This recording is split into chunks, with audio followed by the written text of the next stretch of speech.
नमस्कार दोस्तों, स्वागत है आप सभी का हमारे यूट्यूब चैनल में। जैसे कि आप सभी को पता है, एनटीए आजकल रचनाओं के अंदर से प्रश्न पूछ रहा है। उन्हीं के अनुसार हम भी लाइन टू लाइन, पंक्ति दर पंक्ति रचनाएं पढ़ रहे हैं या अध्ययन कर रहे हैं। तो उसी श्रृंखला में हमने कहानियाँ प्रारंभ की है और लगभग कहानियाँ ख़त्म हो चुकी है। अभी शेष 3 या 2 ही कहानियाँ बची है।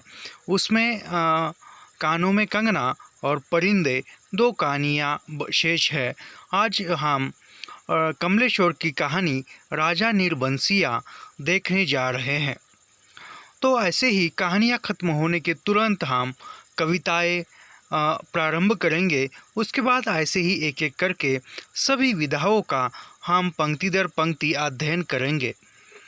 जैसे कि वह एनटीए एक नए दौर पैटर्न के अनुसार बदलाव तो नहीं किया, लेकिन एक नया पैटर्न ही कह सकते हैं, क्योंकि रचनाओं के अंदर से ऐसे ही प्रश्न पूछे जा रहे हैं।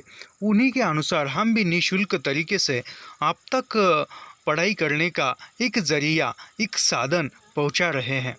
तो देखते हैं ज़्यादा देर न करते हुए यह कहानी। एक राजा नीरबंसिया थे। माँ कहानी सुनाया करती थी। उनके आसपास ही चार पांच बच्चे अपनी मुट्ठियों में फूल दबाए कहानी समाप्त होने पर गौरव पर चढ़ने के लिए उत्सुक से बैठ जाते थे। आटे का सुंदर सा चौक पूरा होता। उसी चौक पर मिट्टी की 6 गौरें रखी जाती, जिनमें से ऊपर वाली के बिंदिया और सिंदूर लगता, बाकी 5 नीचे दबी पूजा ग्रहण करती रहती। एक और दीपक की बाती स्थिर सी जलती रहती और मंगल घट रखा रहता, जिस पर रोली से सथिया बनाया जाता। सभी बैठे बच्चों के मुख पर फूल चढ़ाने की उतावली की तरह जगह कहानी सुनने की सहज स्थिरता उभर आती है। यानी जो राजा नीरबंसिया जो है, उसकी कहानी माँ सुना रही है, जो कि गौरव यानी जो एक प्रकार का होली दहन करते हैं, उसी प्रकार वह रखकर उसकी पूजा कर एक बच्चों का खेल है। उसी प्रकार वह एक पे ऊपर एक रख कर पूजा करके फिर उसको फूल चढ़ाकर फिर जलाया जाता है। एक राजा नीरबंसिया थे। माँ सुनाया करती थी। वह माँ सुनाया करती थी कि एक राजा नीरबंसिया थे। माँ सुनाया करती थी। उनके राज में बड़ी खुशहाली थी। सब वर्ण के लोग अपना अपना कामकाज देखते थे। यानी वह माँ, उनकी माँ कहती थी, कथा सुनाती थी कि एक राजा नीरबंसिया थे। उनके राज में, उनके राष्ट्र में, उनके जो भी राज की सीमा है उसके अंदर सभी वर्ण के, यानी जो भी वर्ण है, जाति धर्म है, सभी वर्ण के, सभी जाति के लोग रहते थे, सभी धर्म के लोग रहते थे और वह अपना अपना कामकाज करते थे। कोई दुखी नहीं दिखाई पड़ता था। राजा के एक लक्ष्मी सी रानी थी, चंद्रमा सी सुंदर और राजा को बहुत प्यारी। राजा राजकाज देखते और सुख से रानी के महल में रहते। यानी वो राजा जो थे, उस राजा के महल में, राज्य में कोई दुखी नहीं था। सभी तरफ खुशहाली ही खुशहाली थी। इतना ही नहीं, उसकी एक रानी थी जो कि एक चंद्र की जैसी सुंदर थी और वह रानी से बहुत प्यार करते थे। और सब कुछ कामकाज होने के बाद वह अपने महल में रानी के साथ रहते थे। मेरे सामने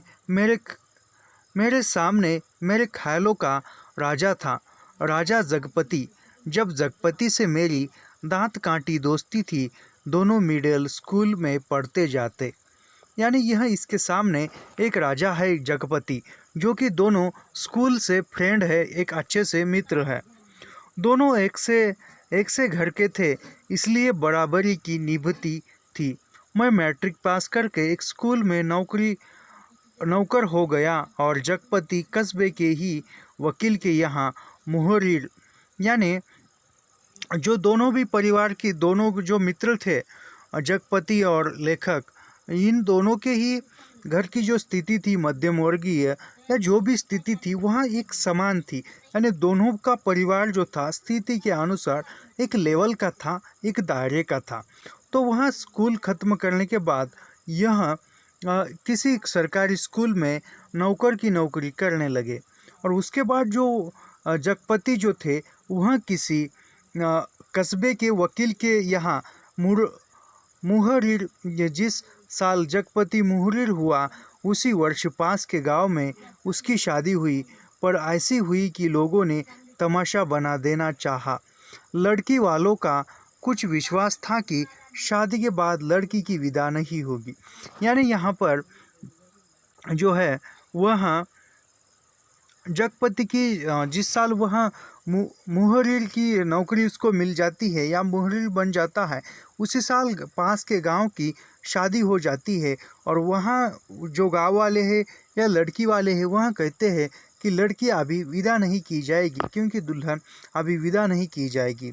ब्याह हो जाएगा और 7वीं बहावर तक पड़ेगी जब पहली विदा की सायत होगी और तभी लड़की अपनी ससुराल जाएगी। यानी उसकी एक परंपरा है या कुछ है पता नहीं।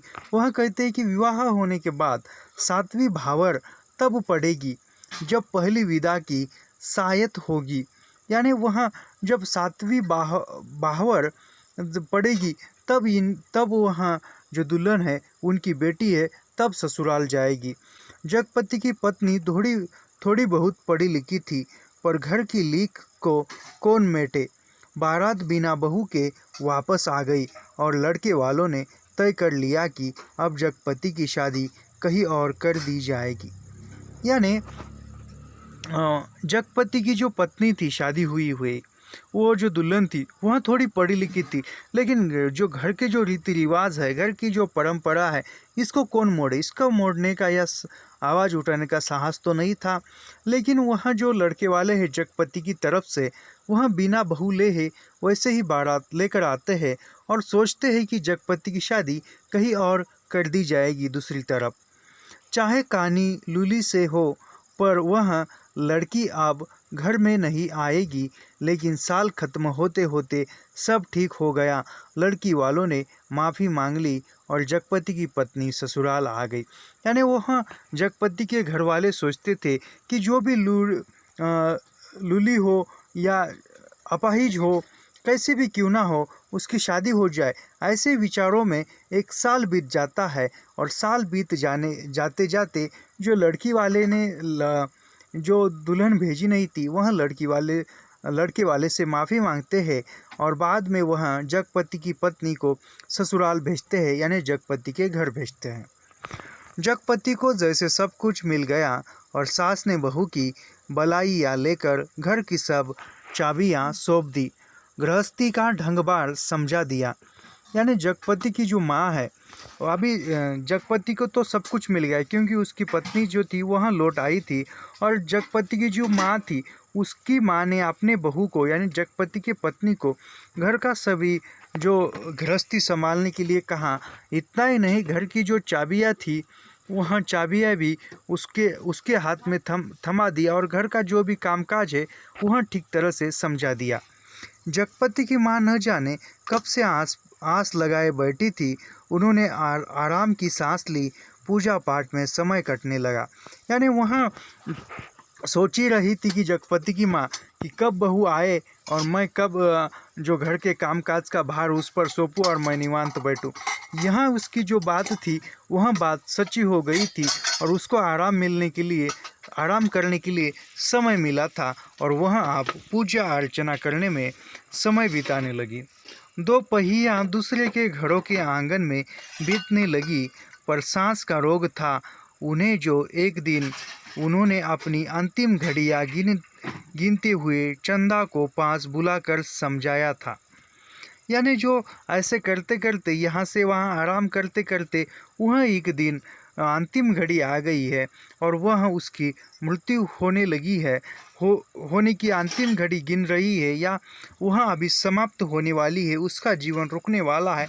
तब वह चंदा को अपने पास बुलाकर समझाती है, बेटा जगपति, बड़े ला, बड़े लाड प्यार का पला है।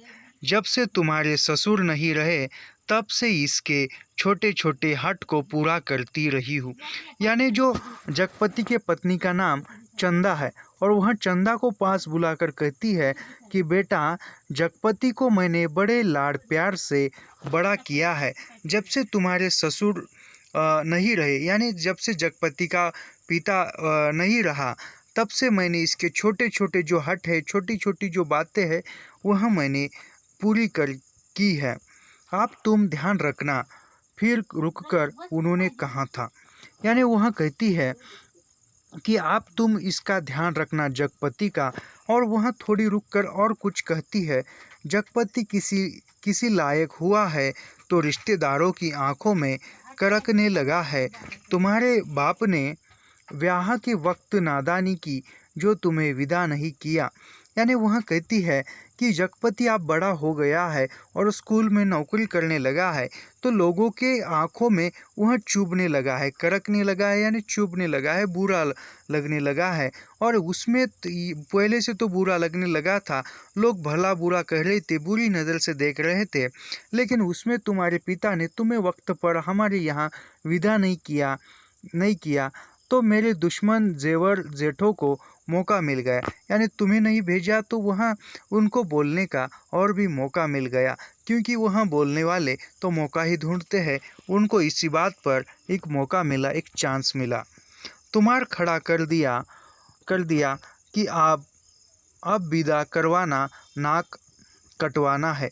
यानी वहाँ कहते हैं कि वो वहाँ बोल रहे थे या झगड़ा कर रहे थे, तो इसी प्रकार वहाँ बोल रहे थे।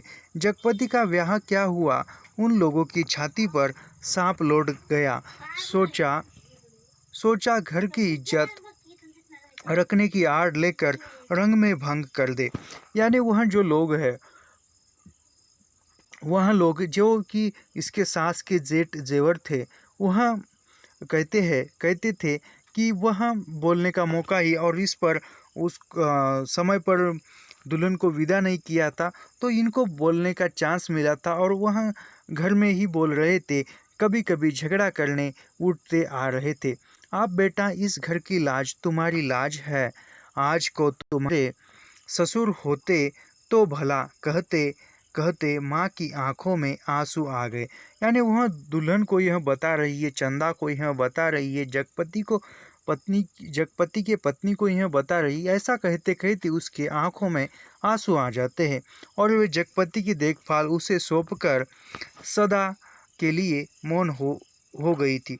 यानी वह जगपति को, इस पूरे घर को, घर की इज्जत को बहू के हाथ में देकर वहाँ उनका स्वर्गवास हो जाता है, यहाँ उनका निधन हो जाता है।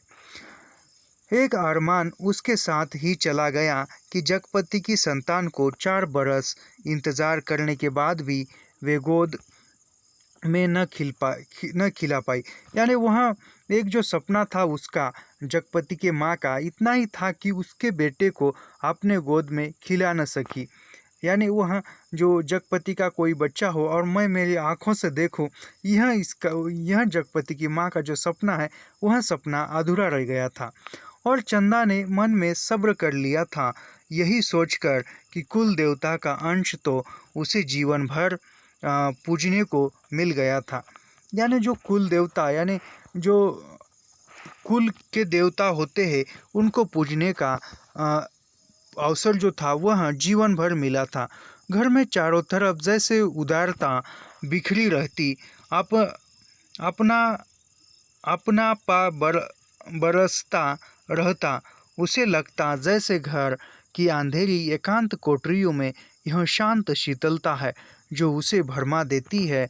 घर की सब कुंडियों की खनक उसके कानों में बस गई थी। हर दरवाजे की चरमराहट पहचान बन गई थी। यानी वो अभी घर में अकेली है, तो किस कोने में क्या है, इतना ही नहीं, वो दरवाजे की यदि कुंडी बजती है तो उस आवाज़ से वहाँ पहचानती कि किस कमरे का दरवाज़ा बज रहा है या किस कमरे का दरवाज़ा शांति ये है। तो उसमें इस शांतता के माहौल में शीतलता, शांतता उसको उसके मन में ही भरम लेती थी। एक रोज राजा आखेट को गए। माँ सुनाती थी, राजा आखेट को जाते थे तो 7वें रोज जरूर महल में लौट आते थे, पर उस दफा जब गए तो 7वां दिन निकल गया पर राजा नहीं लौटे। रानी को बड़ी चिंता हुई। रानी एक मंत्री को साथ लेकर खोज में निकली। यानी एक तरफ वो कहानी भी बता रहे हैं, तो वहाँ कहती, उसकी माँ कहानी सुनाते हुए कहती थी, जो नीरबंसिया जो राजा है वह एक रोज कभी भी यदि युद्ध के लिए जाते थे, आखेट यानी युद्ध के लिए यदि वह जाते थे तो वहाँ 7वें दिन घर तरफ लौटते थे। लेकिन एक बार वहाँ गए युद्ध के लिए, लड़ाई के लिए गए हैं, लेकिन 7 दिन बीत गए फिर भी वहाँ नहीं लौटे हैं। तो उसकी जो रानी थी वह रानी अपने मंत्री को लेकर राजा को ढूंढने के लिए निकल पड़ती है। और इसी बीच जगपति को रिश्तेदारी की एक शादी में जाना पड़ा। उसके दूर रिश्ते के भाई दयाराम की शादी थी। यानी वहाँ ऐसे में ही तो एक दिन वह जगपति को भी अपने किसी रिश्तेदार के यहाँ शादी के लिए जाना पड़ता है। भाई दयाराम की शादी में वहाँ जाता है। कहा गया था कि 10वें दिन ज़रूर वापस आऊँगा, पर 6ठे दिन ही खबर मिली कि बारात घर लौटने पर दयाराम के घर डाका पड़ गया। यानी वहाँ कहकर गया था कि 10वें दिन मैं ज़रूर वापस आऊँगा, लेकिन वहाँ पर 6ठे दिन ही खबर आई कि जो दयाराम है जिसकी शादी है उसके घर में ही डाका पड़ा, चोरी हुआ। किसी मुखबिर ने सारी खबरें पहुंचा दी थी कि लड़की वालों ने दयाराम का घर सोने चांदी से पाट दिया है। आखिरी पुश्तौनी जमींदार की इकलौती लड़की थी। यानी वहाँ दयाराम के शादी में जो भी दुल्हन की तरफ से दहेज मिला था, सोना चांदी पैसे जेवर को जो कुछ भी सामान था वह मिला था, और वह चोरों को पता चला था, और वह पता चलने के बाद उन्होंने चोरी की थी। घर आए मेहमान लगभग विदा हो चुके थे। दूसरे रोज जगपति भी चलने वाला था, पर उसी रात डाका पड़ा। जनाब जवान आदमी भला खून मानता है। डाके वालों ने जब बंदूकें चलाई तो सबकी घिन्नी बंद हो गई, पर जगपति और दयाराम ने छाती ठोककर लाठियाँ उठा ली। यानी वह कहते थे कि वहाँ चोरी हुई और चोरी बारात निकलने से पहले ही चोरी हो गई है, और वहाँ जो डाकू थे, जो भी चोर थे, उन्होंने बंदूक की नोक पर सभी को चुप कराया। लेकिन वहाँ जवान खून खोलता है, उसी प्रकार जो दयाराम और जगपति यह दोनों लाठियाँ लेकर चोर को भगाने लगे या चोर आवाज़ उठाई। घर में कोहराम मच गया, फिर सन्नाटा छा गया। डाके वाले बराबर गोलियां दाग रहे थे। बाहर का दरवाज़ा टूट चुका था, पर जगपति ने हिम्मत बढ़ाते हुए हाँक लगाई, ये हवाई बंदूकें इन ढेल पिलाई लाठियों का मुकाबला नहीं कर पाएगी जवानों। यानी वहाँ लाठियाँ और बंदूक, चोर जो है वह बंदूकों से वार कर रहे हैं और इनके हाथ में लाठियाँ है। चोर जो है जो चुपकर गोलियां चला रहे हैं बंदूक से और यहाँ लाठियों से, तो बंदूक और लाठियों का मुकाबला नहीं हो पाएगा। पर दरवाजे तड़ तड़ टूटते रहे और अंत में एक गोली जगपति की जांघ को पार करती निकल गई, दूसरी उसकी जांघ के ऊपर कुएं में समा कर रह गई। यानी इतने में जो एक गोली है वह गोली जगपति के जांघ में लग जाती है और एक दूसरी जो गोली है थोड़ी ऊपर लग जाती है। चंदा रोती कलपती और मनोतिया मानती जब वहाँ पहुँची तो जगपति अस्पताल में था।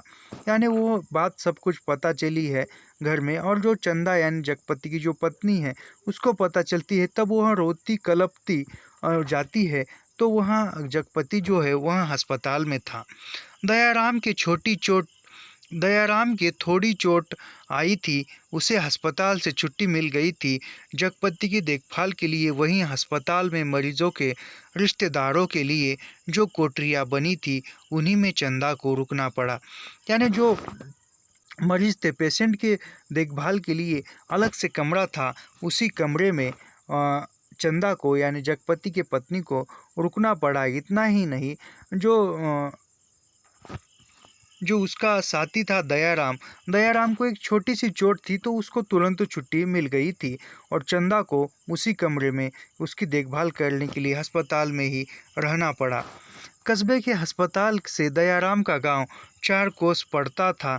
दूसरे तीसरे वहां से आदमी आते जाते रहते, जिस जिस सामान की ज़रूरत होती पहुंचा जाते। यानी वहाँ जो गांव चार चार कोसी था, तो वहाँ गांव के जो लोग हैं दूसरे तीसरे दिन आते जाते थे, देखभाल करते थे और जो भी ज़रूरी सामान है वहाँ ला कर देते थे। पर धीरे धीरे उन लोगों ने भी खबर लेना छोड़ दिया। एक दिन में ठीक होने वाला घाव घाव तो था ही नहीं, जांग की हड्डी चटक गई थी और कुल्हे में ऑपरेशन से 6 इंच गहरा घाव था। यानी वहाँ देखते देखते जो भी लोग गांव के सामान पहुंचाते थे, देखभाल करते थे, उन्होंने भी आना जाना छोड़ दिया था। और वह एक दो दिन में घाव ठीक हो जाए, ऐसा तो वह चोट नहीं थी। और कुल्हे का ऑपरेशन हो गया था और उस पर 6 इंच का गहरा घाव हुआ था। कस्बे का अस्पताल था। कंपाउंडर की मरीजों की देखभाल रखते बड़ा डॉक्टर तो नाम के लिए था या कस्बे के बड़े आदमियों के लिए।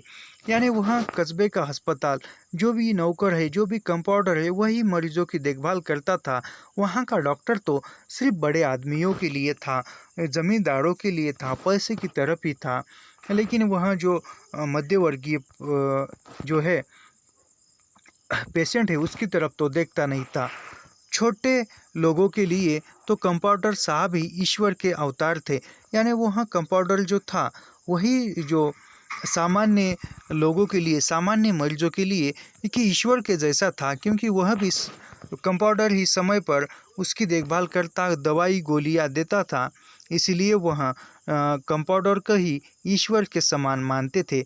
मरीजों की देखभाल रखने वाले रिश्तेदारों की खाने पीने की मुश्किलें से लेकर मरीज की नब्ज तक संभालते थे। छोटी सी इमारत में अस्पताल आबाद था।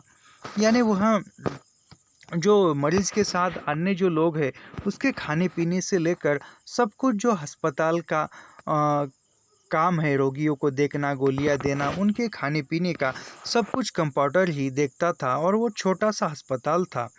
रोगियों को सिर्फ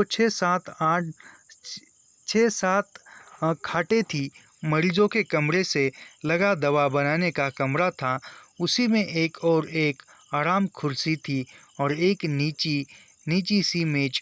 यानी वहाँ मरीजों के लिए सिर्फ 6 या 7 खाटें थी, यानी जो भी क्वार्ट थे वहाँ थे। और वहाँ उसके बाजू में ही दवाई बनाने का कमरा था और वहाँ पर एक आराम सी कुर्सी थी। उसी कुर्सी पर डॉक्टर आकर कभी कभार बैठता था, नहीं तो बच्चन सिंह कंपाउंडर ही जमे रहते। यानी एक वो कुर्सी थी, उसी कुर्सी पर डॉक्टर जो था वहाँ सिर्फ नाम के लिए डॉक्टर था। उसकी डॉक्टर की जो नौकरी थी, ड्यूटी थी, वह तो बाहर ही चलती थी। वहाँ डॉक्टर न होते तो उसी इस पर कुर्सी पर कंपाउंडर बच्चन सिंह, यानी वो कंपाउंडर का नाम जो था वह बच्चन सिंह था, वही बैठता था। अस्पताल में या तो फौजीदारी के शहीद आते या गिरा के हाथ पैर तोड़ लेने वाले एक आध लोग। छठे छमाहे कोई औरत दिख गई तो दिख गई, जैसे उन्हें कभी रोग घेरता ही नहीं था। यानी वहाँ ऐसे ही कभी महीने 2 महीने के बाद कोई रोगी आता था, उसको देखता था, वही हाथ पैर टूटा हुआ या कोई छोटी सी बीमारी। महिलाएं तो छठे माह यानी 6 माह के बाद एकांत महिला आती थी, क्योंकि उसको कभी तो रोग कोई बीमारी होती ही नहीं थी। कभी कोई बीमारी पड़ती तो घर वाले हाल बता के 8-10 रोज की दवा एक साथ ले जाते और फिर उसके जीने मरने की खबर तक नहीं मिलती। यानी जो स्त्रियों का जो 4 दीवारों के अंदर का जीवन है, वह जीवन भी यहाँ पर थोड़ा सा दिखाई दिया है।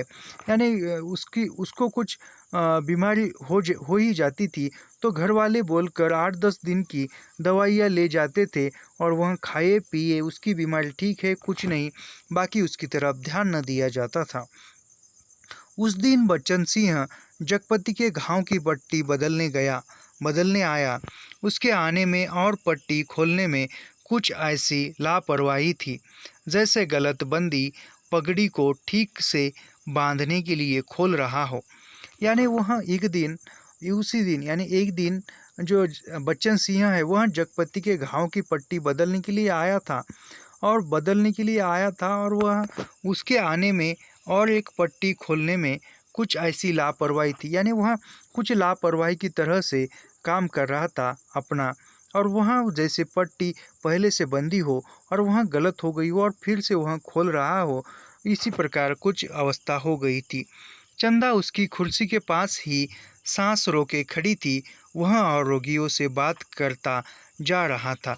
यानी वह इधर जगपति के पट्टी बदल रहा है, जगपति के जख्म को वह देख रहा है, और वह अन्य रोगियों को, अन्य जो पेशेंट है उनसे बात कर रहा था, और वह सब चंदा वहीं पर खड़ी थी। इधर मिनट भर को देखता, फिर जैसे अभेत से उसके हाथ अपना काम करने लगते। यानी वहाँ दूसरी तरफ ध्यान लगाकर या दूसरी तरफ बात करते हुए इधर हाथ से वह काम कर रहा है। पट्टी एक जगह खून से चिपक गई थी। जगपति पूरी तरह से कराह उठा। चंदा ने मुंह से चीख निकल गई।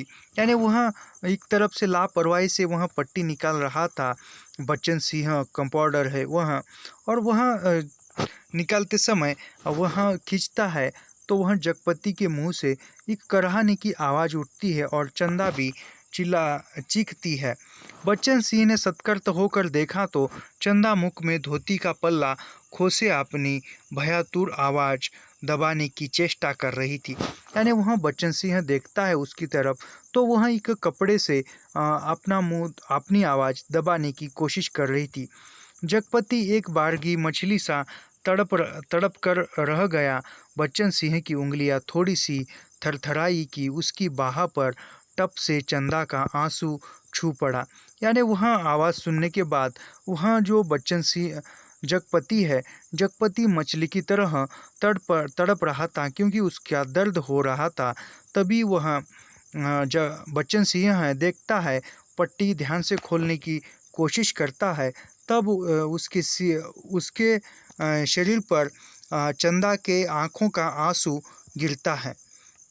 बच्चन सिंह सिहर सा गया और उसके हाथों की असभ्यता निठुराई जैसे कोई किसी मानवीय कोमलता ने धीरे से छू दिया। यह जो वाक्य है मैंने अभी पढ़ा, बच्चन सिंह सिहर सा गया और उसके हाथों की असभ्यता निठुराई को जैसे किसी मानवीय कोमलता ने धीरे से छू दिया।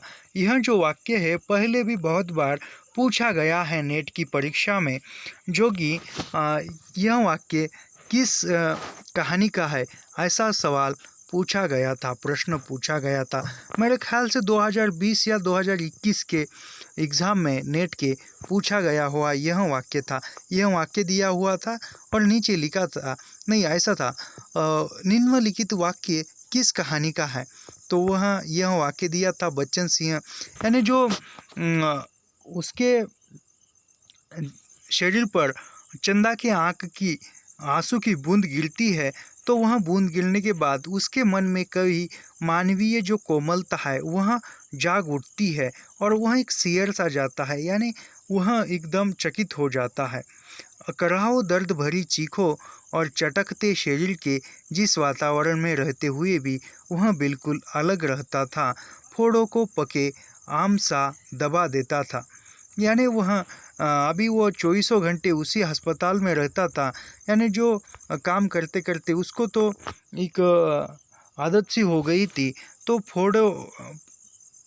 फोड़ों को वह, यानी किसी से वह निकालना है, फोड़े को फोड़ना है, तो वह एक पके आम की तरह दबाता था क्योंकि उसका तो वह काम ही था, तो उसको उसकी आदत सी हो गई थी। खाल को आलू सा छील देता था। उसके मन से सिर जिस दर्द का एहसास उठ गया था वह उसे आज फिर हुआ और वह बच्चे की तरह फूक फूक कर पट्टी को नाम करके खोलने लगा।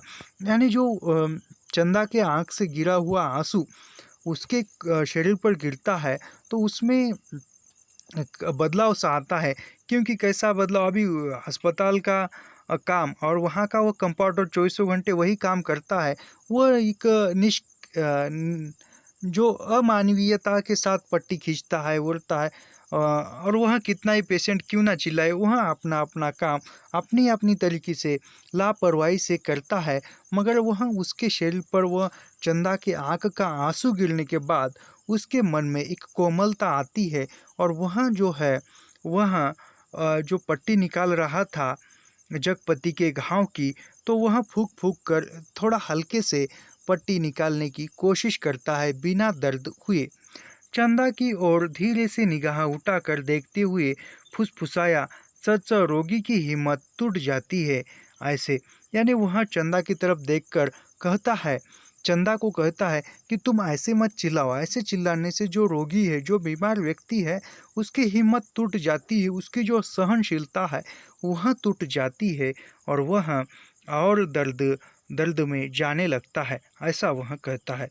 पर जैसे यह कहते कहते उसका मन खुद अपनी बात से उचट गया। यह बेपरवाही तो चीख और कराहों की एक एक रास्ता से उसे मिलती थी, रोगी की हिम्मत बढ़ाने की कर्तव्य निष्ठा से नहीं। यानी जो काम कर रहा है उसके उसकी बेपरवाही है, उसकी जो पट्टी निकालने की, मलहम लगाने की, जो भी वह इलाज करने की लापरवाही है, उसकी वजह से चीख निकलती है मरीजों की, बल्कि जो अन्य बाजू में खड़े हैं उनकी आवाज़ से नहीं निकलती है। अब यदि समझो, एक सीधी सी बात है, किसी के घाव की पट्टी कोई निकाल रहा है, वह पट्टी वह निकालने वाला डॉक्टर हो या कंपाउंडर हो, थोड़े हल्के हाथों से या कुछ मलहम दवाई लगाकर एक थोड़े हल्के हाथों से बिना दर्द हुए वह निकालता है, तो पेशेंट नहीं चिल्लाएगा, चिल्लाता ही नहीं, क्योंकि दर्द नहीं होगा तो वह क्यों चिल्लाएगा। उसको चिल्लाने का थोड़ा ही शौक है, या चिल्लाने से मज़ा थोड़े ही आता है पेशेंट को। दर्द हो रहा है तभी तो चिल्ला रहा है। लेकिन वह कह रहा है कि उसकी लापरवाही बिना बताकर वह चंदा को ही समझा रहा है कि ऐसे सामने का आदमी चिल्लाने से या घबराने से जो मरीज है वह भी घबरा जाता है। जब तक वह घाव की मरहम पट्टी करता रहा, तब तक किन्हीं दो आंखों की करुणा उसे घेरी रही।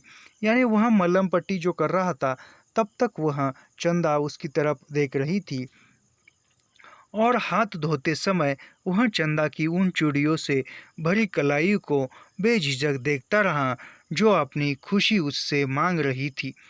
यानी जो वह हाथ धो रहा था मलहम पट्टी होने के बाद, वह धोते समय उनके जो चंदा की चूड़ी की तरफ देखता है, और देखने के बाद उसको लगता है कि उसकी जो चूड़ी है, उसके जो कंगन है, वह ऐसे कर रही कि मुझे मेरी खुशी लौटा दो, यानी उसके पति का जो दर्द है वह दर्द कम करो। चंदा पानी डालती जा रही थी, और बच्चन सिंह हाथ धोते धोते उसकी कलाइयों, हथेलियों और पैरों को देखता जा रहा था। यानी वह उसके हाथ पर चंदा पानी डाल रही है, हाथ धो रहा है बच्चन सिंह, तो वह पानी डालते समय उसकी हाथ की तरफ, कलाई की तरफ, पैरों की तरफ वह देखता है।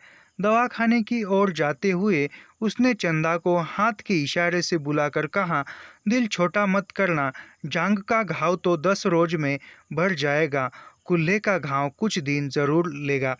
यानी वह जा रहा था, तो जाते समय वह चंदा को कहता है कि तुम टेंशन मत लो, जो जांग का घाव है वह 10 दिन में भर जाएगा, यानी ठीक हो जाएगा, और जो कुल्हे का घाव है वह कुछ और दिन लगेगा उसको ठीक होने में। अच्छी से अच्छी दवाई दूंगा, दवाइयाँ तो ऐसी ही है, मुर्दे को चंगा कर दे, पर हमारे अस्पताल में नहीं आती, फिर भी तो किसी दूसरे अस्पताल से नहीं आ सकती वो दवाई। चंदा ने पूछा, आ तो सकती है, पर मरीज तो अपना पैसा खर्चना पड़ता है उनमें, बच्चन सिंह ने कहा।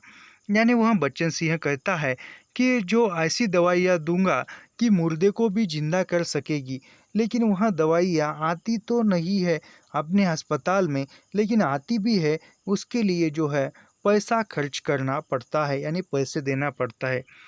चंदा चुप रह गई, तो बच्चन सिंह ने मुंह से अनायास ही निकल पड़ा, किसी चीज़ की ज़रूरत हो तो मुझे बताना, रही दवाइयाँ सो कहीं न कहीं से इंतज़ाम करके ला दूंगा।